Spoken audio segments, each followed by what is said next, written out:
só avisando que esse vídeo terá spoilers de todo o mangá de The Promised Neverland. Bom, The Promised Neverland é minha obra favorita e recentemente eu decidi reler o mangá para justamente fazer um vídeo e eu me deparei com a obra mais subestimada que eu tenho conhecimento. E não estou falando de um aspecto específico, e sim de várias facetas. Então hoje eu vim falar sobre as mentiras e contra-argumentar contra as coisas que falam mal da obra. Só quero destacar duas coisas antes. Esse vídeo será somente sobre o mangá.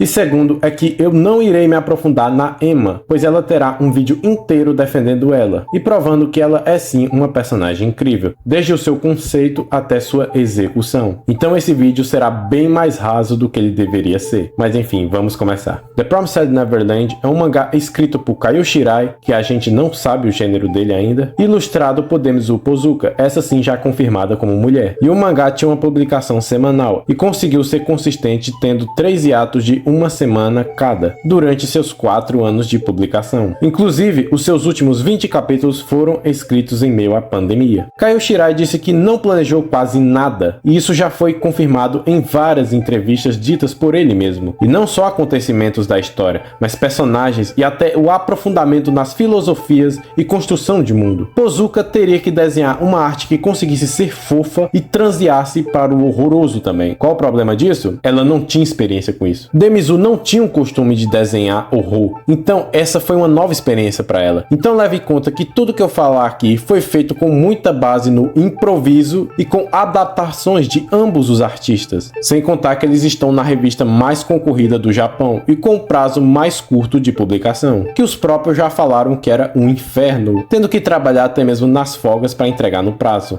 E eu expliquei esse contexto não para passar pano para as supostas deslizes da obra, mas sim para elevar a qualidade dos autores em fazerem tudo isso no meio do improviso. Como eu falei, eu acho Neverland consistente e não tem tantas coisas que você possa reclamar assim que vai destruir totalmente sua experiência. Eu vou começar falando sobre as alegações de quando ele ficou famoso justamente aqui no Brasil. Ele foi tratado como uma sombra de Death Note e resumido principalmente ao cômico. Eu amo Death Note, mas sério, The Promised Neverland é superior na enorme parte das coisas palpáveis que você queira comparar. Valor de temas abordados, semiótica, filosofias, psicologia, trabalho de personagem, consistência, arcos e o que mais você quiser comparar. Ver uma obra muito superior ser resumida a uma sombra por causa de um aspecto de dinâmica de gato e rato é algo que sinceramente me irrita. Neverland não se restringe a só essa dinâmica. Isso é uma interpretação errada de muitas pessoas. Kaio Shirai disse que queria criar uma história que abordasse as multifacetas do ser humano. Então ele utiliza muitos dilemas para fazer a gente pensar. O primeiro arco, que é o mais elogiado, é feito justamente para ser uma quebra da verdade daquelas crianças. Um dos pontos principais de Neverland que é a perseverança dos humanos contra o ambiente hostil. E repare que aqui já temos o dilema. O que é o certo? Fugir nós sozinhos que sabemos a verdade ou compartilhar isso com os outros? A pergunta da Mama Isabela para Emma ecoa também nisso, mas não irei me aprofundar nisso aqui, porque isso é justamente parte da construção da Emma. Então espero outro vídeo. Outra coisa inteligente que o Shirai usa é utilizar o Ray para ser o mais cético aqui sobre a fuga. Em meio a vários planos e desenvolvimento de personagens, na hora da fuga, o Norman deixa uma mensagem pro Ray, que é: não desista, venha conosco e você verá algo incrível. Isso vai ser retornado posteriormente. O Ray é o cara mais cético, vendo que eles superaram as dificuldades, indo totalmente contra as expectativas dele. Isso também é um reflexo do público, que não acreditou que aquilo seria possível. Mas eu vou falar mais dessa questão no vídeo da Emma também. Nós vemos também o passado da Isabela para nos mostrar que o que nos torna vilões nos olhos dos outros é nós termos quebrado no contexto que estávamos inseridos. E é depois desse primeiro arco que começa as falas sobre o mangá piorar e para um caminho totalmente diferente do começo. Tudo do começo de Neverland é utilizado e aprofundado no resto de toda a história. A única coisa que mudou é o cenário. Kaio Shirai disse que a primeira parte é para ser uma ida do céu ao inferno. Eles saíram de um lugar onde eram mimados para um lugar horrível. Em Gracefield já nos foi avisado do pior cenário, deles estarem num mundo totalmente de demônios. Também já foi mostrado que eles não são humanos comuns. O pessoal fala que depois eles viram sobre-humanos. A Crone derruba uma árvore árvore grande no soco, a Emma corre com 2 crianças no colo e elas pesam pra caralho. E conseguiu fazer isso enquanto fugia da Crone. Olha como essa porra corre. Você acha que alguém de 11 anos consegue fazer isso normalmente? O Dom derruba uma porta, arremessa uma pedra sobre um penhasco enorme e ele só tem 10 anos. O natural de um ser humano na ficção tende a ser mais exagerado do que um ser humano na vida real. Isso é comum na maioria das obras. Você cobrar isso ainda mais de uma história que quer te cativar e ser interessante, não realista. Agora sobre as armas. A obra foi inspirada em contos de fadas antigos. Acho que tá meio óbvio que Neverland é uma subversão da Terra do Nunca de Peter Pan. Aqui eles não crescem porque o mundo é mágico e querem ficar nele. Eles descobrem que aqui é um mundo horrível e querem fugir dele, querem crescer, querem sair da inocência, querem encarar o mundo. Lá em Peter Pan, eles usam armas para defender sua inocência de criança. Aqui eles usam armas para se revelar e evoluir como seres humanos. O detalhe é que Goldpound, que é o segundo arco, é sobre o ser humano ser um animal diferente. No começo já tínhamos uma ideia. Os demônios gostam da mente humana, por eles darem inteligência e obviamente a consciência e a razão humana é tido como algo transcendental em muitas filosofias. Neverland utiliza esse conceito como uma das coisas mais lindas da arte, que é transcender o mundo comum e debater no mundo das ideias. Basicamente o que eu quero dizer é que através da arte podemos nos aprofundar em temas que não tangem a nossa vivência. E se o mundo tivesse um apocalipse zumbi? E se a moral fosse diferente? E se existisse um predador do ser humano que tem consciência? Ou aquilo que chamamos de humanidade? Isso serve para debater coisas que não existem no nosso mundo. Diferente de humanos se tornando monstros como em Tokyo Ghoul e Chique, aqui temos outros animais que adquirem a sapiência. Isso serve para nós debatermos sobre o que define um ser humano, claro que não do jeito biológico e sim do filosófico e existencial, questionar a nossa moralidade e refletir como nossa posição natural como uma das espécies especiais para um plano divino. Porque nós já temos essa filosofia que o ser humano é destinado a várias coisas por ele ter essa consciência maior. Neverland debate tudo isso e com um aprofundamento muito bom, pontuando bem as visões e destacando dilemas nesses indivíduos. E eu sei que utilizar isso não é novo, tá? Eu estou me referindo ao valor do debate, ainda mais nessa revista focada para jovens, no mesmo tempo que estava sendo lançado com Demon Slayer e Boku no Hero. Ele tem muita semelhança com Attack on Titan. Claro, Attack on Titan foi uma das inspirações para Neverland. Porém, eu acho que Neverland debate melhor os mesmos temas que tem Attack on Titan. Ciclo de ódio, liberdade, medo de desconhecido e etc. Mas enfim, qual o objetivo de Goldpound? O suposto arco diferente demais do primeiro? Goldpound é sobre a capacidade humana de se reerguer dependente das situações, o que faz sentido, já que no primeiro arco eles estão mais seguros, e estão mais próximos da felicidade garantida. Então, o segundo é sobre o quão cruel esse mundo realmente é. Depois de passar um tempo na floresta, eles conhecem Sonju e Mudika, demônios que negaram a cultura atual do seu país por causa de sua religião. Eles são nômades pagões. São eles também que nos explicam por que o mundo tá assim, ou seja, a promessa que tá no nome do mangá. O mundo era um. Os humanos e demônios lutavam entre si. Depois de várias mortes e guerras, surgiu um homem que teve a ideia de acabar com isso, dividir o mundo em dois para os humanos e demônios. Os humanos deixariam algumas pessoas para serem criadas em fazenda, para os demônios comerem, já que eles precisam disso para manter sua inteligência. E esse acordo foi feito com o Deus Supremo de Neverland. Porém, esse homem foi condenado a passar o resto da sua vida e todas as suas gerações garantindo que isso funcionasse. Eles também explicam como são as outras fazendas, que as pessoas lá são literalmente só sacos de carne. Eles não sabem falar, não andam, não têm livre-arbítrio. Eles aqui só nascem, são engordados e morrem, sem experimentar nenhum prazer. Nem escravo é tão desumanizado assim. Sonju e Música não comem humanos por motivos religiosos, e eles também têm o sangue sagrado compartilhado. E guarda essa informação. Depois de alguns acontecimentos que eu só contarei no vídeo da Emma, a mesma acaba sendo capturada e colocada no campo de caça Goldpound, um lugar onde a realeza dos demônios podem soltar seus desejos, que é caçar humanos, já que isso foi proibido na promessa, já que eles só poderiam consumir humanos através de fazendas. Porém, Lewis, o principal antagonista desse arco, não gosta disso. Ele não quer presas fáceis. Ele acredita que essa prática não chega perto daquilo que aconteceu há milhares de anos, porque mesmo crianças armadas não podem matá-los. Lewis defende que a caça só terá graça quando o ser humano puder mostrar todo o seu potencial, de superar justamente as adversidades. E é justamente isso que é trabalhado aqui. As armas que são entregues para o pessoal de Goldpound são literalmente chamadas de brinquedos pelos demônios. E elas realmente são meio que inúteis. Porém, com anos de planejamento, eles constroem duas armas que conseguem matar os demônios. Eles também mantêm informações contidas e prezam pela mentalidade forte. Muitos acabam não aguentando e acabam tirando até mesmo sua própria vida. Isso não é só suposição minha, isso é verbalizado pelo próprio Lewis, mas também pelos próprios humanos que fazem parte desse arco. Nessa disputa, a humanidade após muito sacrifício vence. Os temas desse arco fazem total sentido e a mudança de cenário que já foi avisada antes e a adição de armas não é o suficiente para você afirmar que a obra se perdeu. Como é que ela se perdeu no que ela queria trabalhar se os temas, as mensagens, as dinâmicas ainda estão aqui? E a questão estratégica de gato e rato que permanece por toda a obra que o pessoal fica reclamando. Só que lá no começo era mais fácil. Aqui um deslize é morte. Neverland mostra a visão de cada personagem ao debater os temas. Não é todo mundo que se importa com os demônios que são inocentes. Não são todos que conseguem deixar o ódio de lado. Como eu falei, Neverland questiona a tal monstruosidade dos demônios. A obra dá a resposta que os demônios são predadores do ser humano, assim como o ser humano é de vários outros animais, e tudo está conectado. A questão da Múdica ser alguém que compartilha o sangue para os demônios e tira a sua bestialidade é com certeza inspirada em Jesus ou figuras parecidas que dão seu sangue para meio que evoluir o ser humano e tirar ele mais dessa visão selvagem. A comida em Neverland é usada pelos nobres para controlar o povo, e após a destruição daquilo, a solução é algo mais arcaico em tradição, a religião antiga que tinha sido banida. O lado dos demônios é bem aprofundado o suficiente para nós entendermos a situação em que eles se encontram. Um dos fatores que eu mais gosto de Neverland é o seu trabalho psicológico nos personagens. Ele mostra o básico, desde o ambiente influencia nas nossas ações, a questão de entrarmos em conflito com coisas novas e também não cobrar que todo mundo seja inquebrável em uma situação de desespero. A Emma fala isso pro Hatrie, não porque ela é inocente, mas sim porque ela percebe que ao longo do seu amadurecimento, o que faria deles serem inimigos ou amigos é o contexto. Sem falar que a Emma não tem a melhor resposta para solucionar todas as coisas que ela entra em conflito, ou seja, ela entende que o outro teve a escolha dele e escolheu aquela escolha. Fala de gatilhos, traumas e como é o comportamento humano em certas situações. Como por exemplo, a Emma falando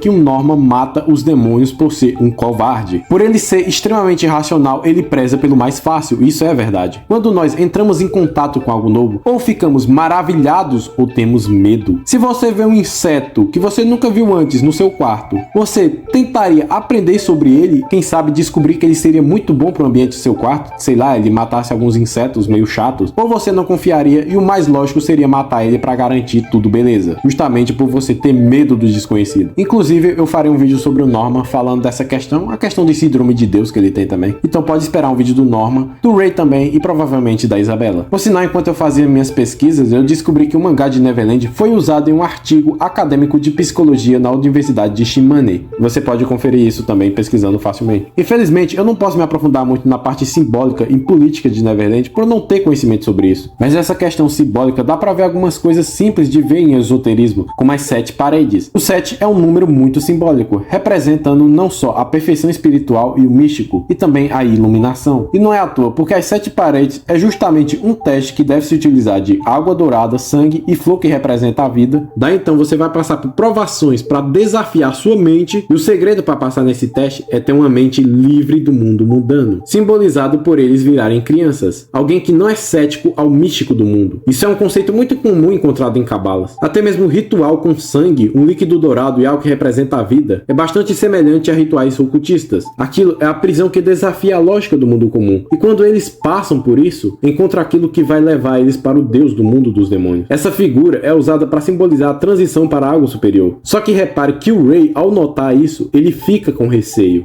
por saber que justamente aquilo é um Deus Supremo. E por isso a Emma é a única a transcender e conseguir falar com o Deus Supremo. E a Emma quer fazer uma nova promessa e pede para levar todas as crianças que nasceram nesse mundo para o mundo humano. Só que ela precisa dar uma recompensa para isso. Só que eu só vou dizer um pouco mais pra frente. E chegamos na segunda parte mais odiada de Neverland, que é o seu final. Dizem que o final de Neverland foi rushado e não teve peso na recompensa que o Deus Demônio pediu pra Emma. Sobre o final ser ruim, eu tenho críticas à falta de aprofundamento e algumas técnicas narrativas usadas, então é facilmente criticável até pra mim que ama a obra. Mas sobre o final ser ruim, eu não acho que ele seja ruim. Ele só não entregou algo do mesmo nível que o autor já mostrou. Então meio que se compararmos com o resto, ele fica bem abaixo. Se compararmos com outros mangás mais medíocres, vamos assim dizer, eu acho que ele é um final sim decente. E sobre a recompensa não ter peso, essa é uma das afirmações mais imbecis que eu já vi sobre o mangá. O que o Deus Demônio pediu foi as memórias da Emma. Ela iria esquecer de toda a sua família e toda a sua experiência de vida ligada a eles. Ou seja, é uma perda de identidade. Não é à toa que até mesmo seu número no pescoço some para simbolizar essa perda do que era ela. Aí o Shirai disse que voltou atrás sobre matar a Emma, literalmente mesmo, no final de Neverland. Então ele a matou de forma simbólica.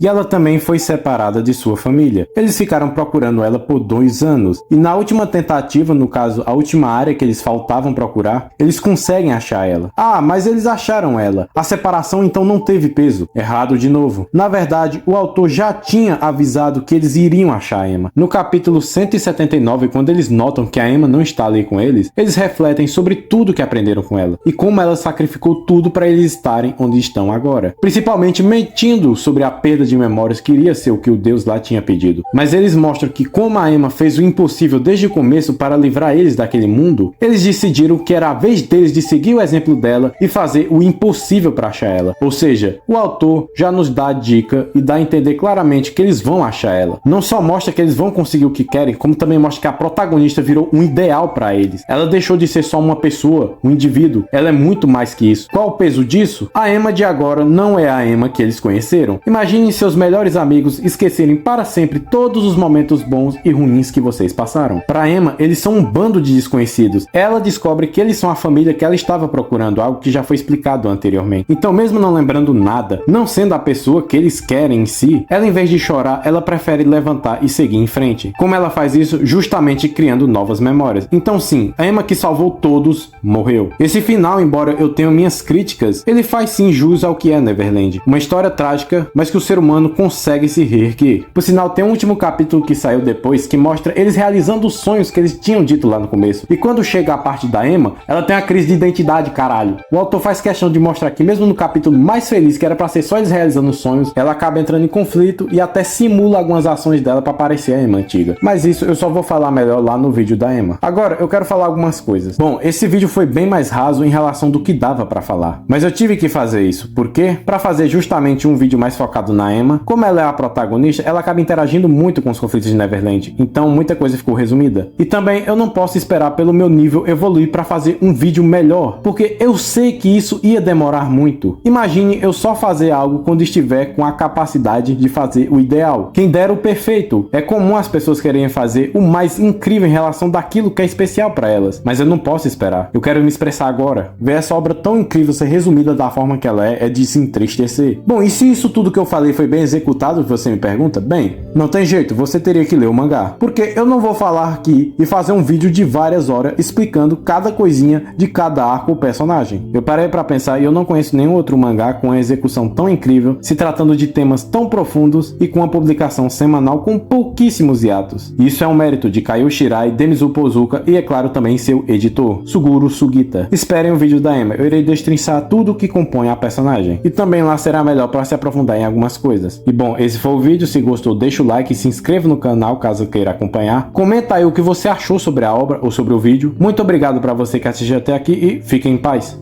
Tchau.